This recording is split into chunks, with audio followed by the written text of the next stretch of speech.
Good day to all. We are now on part 14 of our study on the doctrine of the atonement of Christ. This will be our penultimate part on our 15-part series of this study. And before we continue with our study and reading of this particular doctrine, I would like to read to you some of the passages of the Bible. I have here with me this particular Bible entitled The English Greek Reverse Interlinear New Testament. Actually, this is a gift to me by my daughter from last Christmas, December 25, 2024 to be exact. Okay, I would like to read from 1 Corinthians chapter 15, verses 1 to 11. And by the way, this Bible is on an ESV, or English Standard Version of the Bible. Now, 1 Corinthians chapter 15, verse 1, it says, "Now I would remind you, brothers, of the gospel I preached to you, which you received, in which you stand, and by which you are being saved, if you hold fast to the word I preached to you, unless you believed in vain.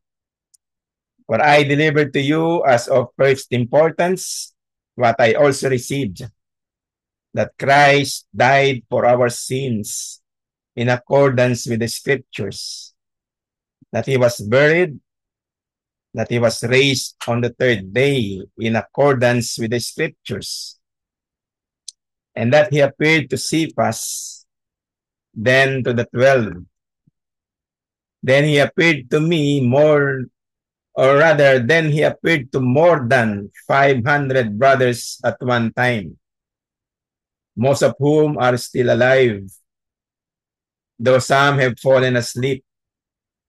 Then he appeared to James, then to all the apostles.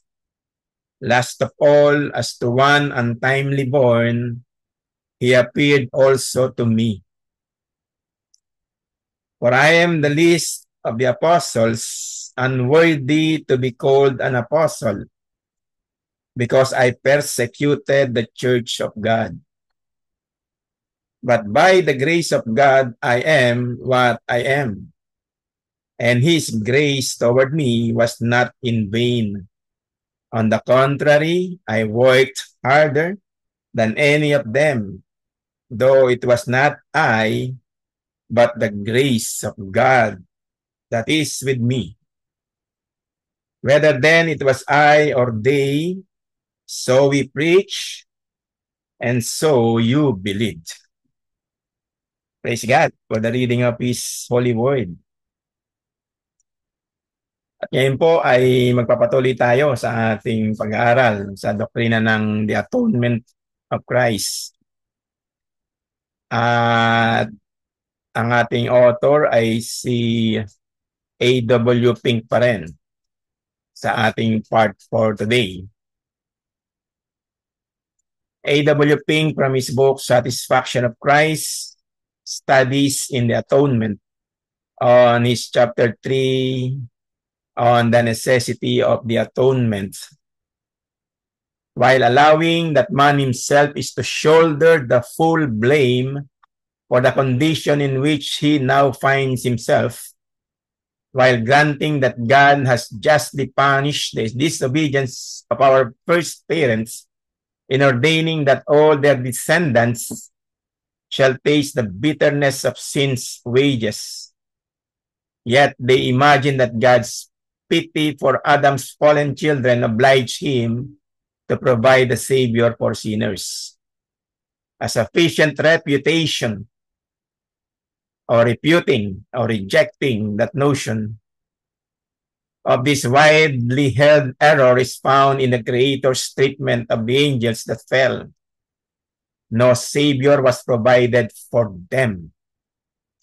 God spared not the angels which sinned in 2 Peter chapter 2, verse 4. There is plain proof that the benevolence of God did not render the atonement imperative. Whatever claims an unfallen creature may have upon God, certainly a rebel against him is entitled to nothing but summary judgment. Nor can offenders against his moral government by anything they perform lay him under obligation to furnish them with a legal ground of deliverance from sin. To say that they can would be investing guilty sinners with the power to control the divine lawgiver and would completely divest God's grace of its character of sovereign, free, and unmerited favor. No, there was nothing either in the perfections of God's character nor in the claims of his creatures which rendered the atonement an absolute necessity. God's purpose to save a remnant according to the election of grace arose solely out of his own free and sovereign will. The provision of a Savior to save his people from their sins sprang from naught but God's own determination. Now, on the atonement was necessitated by the law of God. In saying that the atonement was necessitated by the law, we are not contradicting what has been said above, as will plainly appear if close attention be given to the sentences immediately following. The sovereign will of God was exercised in at least two things with respect to the atonement. First, in his original purpose to save sinners, for that was solely his mere good pleasure. Second, in the process decreed whereby they should be saved, namely through the vicarious work of a Redeemer. Having purpose to save his people from the wrath to come, it pleased God to resolve that their sins should be remitted in a way whereby his law should be honored and magnified. But let it be carefully remembered that in these two, God acted quite freely and not from any constraints. The law itself is of his own appointment and not something superior to himself. Having purpose to save, the everlasting covenant was drawn up, and the mediator, having freely accepted its terms and having voluntarily placed himself under the law, thenceforward all was done in obedience to the law. Thus, the eternal three, having elected that redemption should be effected under the law, all was wrought out in the perfect obedience with the law. It is in the light of these facts that the passages quoted in an earlier paragraph respecting the relative necessity of the atonement are to be interpreted. As Moses lifted up the serpent, so must the Son of Man be lifted up. There was no absolute necessity in either case. It was sovereign grace, pure and simple, which provided a way of life for the guilty Israelites who were dying in the wilderness. It was by divine appointment that both the brazen serpent and the antitype were lifted up. So Matthew 16:21, Christ must go up to Jerusalem and be killed. Why? Because God had so ordained. Because the terms of the everlasting covenant so required. So it was not possible for the cup to pass from the agonizing Savior. Why? Because God had willed that salvation should come to his people via his drinking it. Thus, it had been unalterably determined. Without shedding of blood, there could have been no remission, is what Scripture nowhere affirms. But under the regime God has instituted, without shedding of blood, there is no remission, taken from Hebrews chapter 9, verse 22. It has been well said that the work of redemption as well as the course of nature proceeds in accordance with a predetermined plan, and under absolute and invariable law quite as exact as that which governs the material universe. Every end and contemplated by the divine mind in the realm of the spiritual, and all means for its attainment under the reign of absolute law were determined with infinite exactness from the beginning. Dr. J. Armour stated that. The analogies between the reign of law in the natural and in the moral spheres are both close and numerous, the former serving to adumbrate or foreshadow the latter. For example, first, every law in the natural world, such as that of the recurring seasons or of gravitation, has been ordained and imposed by the Creator according to his own sovereign will. So too has every law in the moral realm, as that of a sowing and reaping, sin and its punishment, been appointed by God. Second, the reign of law, as such, is invariable and inexorable or inevitable or unavoidable. It knows of no exceptions. If the dearest child on earth drinks poison by mistake, it produces precisely the same effects as though the vilest wretch had deliberately taken it to end his earthly existence.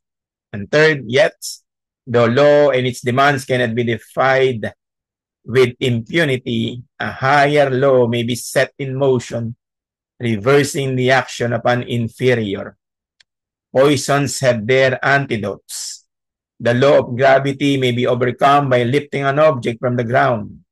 Law is never suspended, but higher power may intervene and deliver from the effects of a lower and by magnifying a superior law. This was the case with the atonement. Law requires conformity to its precepts. The more perfect the law, the greater the obligations to respect it. Given a law which is holy and just and good, in Romans chapter 7, verse 12, and obedience to it, it becomes imperative. It becomes a command. For God to repeal or even suspend it would be tantamount to acknowledging there was some defect in it. This could never be. Therefore, creatures made under that law must of necessity render obedience to it. In case of their failure, then before it were possible to justify them, that is, pronounce them righteous up to the required standard, another must fulfill that law on their behalf, and his righteousness or obedience be imputed to their accounts. This has actually been done. Christ was made under the law in Galatians chapter 4, verse 4.